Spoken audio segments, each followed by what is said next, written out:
हरे कृष्णा। आपने इस कलयुग में लोगों को कहते हुए सुना होगा कि भगवान भले लोगों को जल्दी बुला लेते हैं।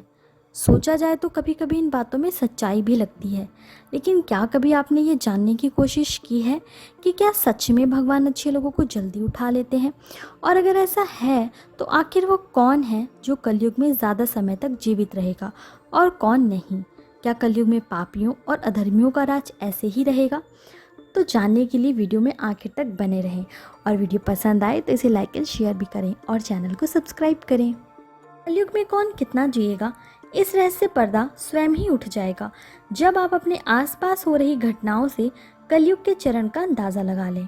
और जिन लक्षणों की बात हम करने जा रहे हैं उसका वर्णन हमें महाभारत के एक अध्याय में मिलता है, जिसमें स्वयं भगवान कृष्ण अपने कल के अवतार के साथ साथ कलयुग जब अपने अंत की ओर बढ़ेगा तब इस मृत्यु लोक का स्वरूप कैसा होगा, इन सभी तथ्यों की व्याख्या कर रहे हैं। भगवान श्री कृष्ण कहते हैं, कलयुग के अंत समय में बड़े बड़े भयंकर युद्ध होंगे, भारी वर्षा, प्रचंड आंधी और जोरों की गर्मी पड़ेगी। लोगों की खेती नष्ट हो जाएगी, कपड़े चोरी होने लगेंगे, यहाँ तक कि लोगों के बीच पीने वाले पानी को लेकर भी झड़प होना शुरू हो जाएगी। और ऐसा समय आएगा जब धरती अन्न उपजना भी बंद कर देगी। स्थिति इतनी खराब हो जाएगी कि धन के लोभ में मनुष्य किसी की भी हत्या करने में संकोच नहीं करेगा।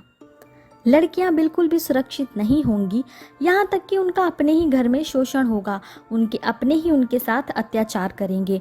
बाप बेटी, भाई बहन सब रिश्ते अपनी मर्यादा को पीछे छोड़ देंगे। एक भाई अपने ही भाई का शत्रु बन जाएगा।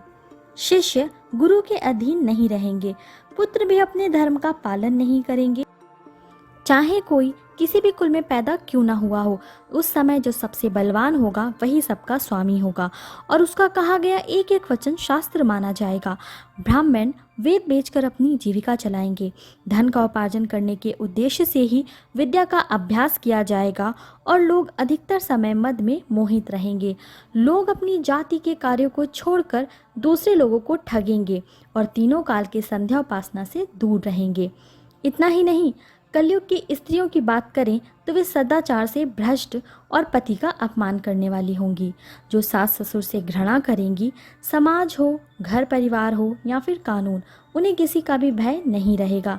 मलिन भोजन करेंगी और अपने पति की बिल्कुल भी सेवा नहीं करेंगी। देखा जाए तो यह एक ऐसे युग का निर्माण है जहाँ मनुष्य गूढ़, नास्तिक और पशु बुद्धि वाले होंगे। और जैसे जैसे कलयुग की ये पकड़ मजबूत होती जाएगी वैसे वैसे हिमालय के गर्भ से उद्गम होने वाली गंगा सूखने लगेगी और पुनः वापस बैकुंठ धाम चली जाएंगी।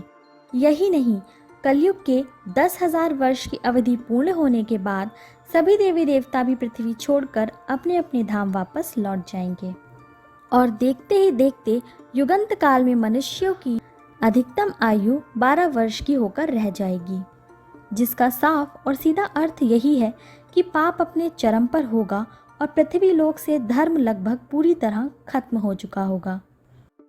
भगवान श्री कृष्ण कहते हैं कि तब मैं कल की रूप में अवतार लेकर इस धरा को पापों से मुक्त करूंगा और इसके बाद जो नया युग आएगा वो सतयुग कहलाएगा, अर्थात पृथ्वी युग परिवर्तन का 22वां चक्र पूरा करके अपने 23वें चक्र में प्रवेश करेगी।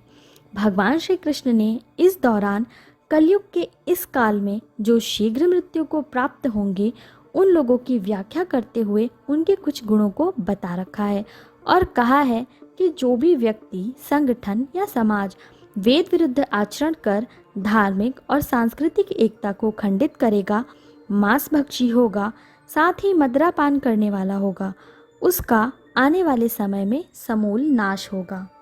इसीलिए जैसा शास्त्रों में बताया गया है हमें अपना आचरण वैसा ही रखना चाहिए ताकि हम प्रभु की शरण में रहें और कोई भी हमारा अहित ना कर सके। दोस्तों, वीडियो पसंद आई हो तो इसे लाइक करें और ज़्यादा से ज़्यादा शेयर करें। धर्म से जुड़ी ऐसी और जानकारियाँ प्राप्त करने के लिए हमारे इस चैनल रिलीजियस टॉक को सब्सक्राइब करें।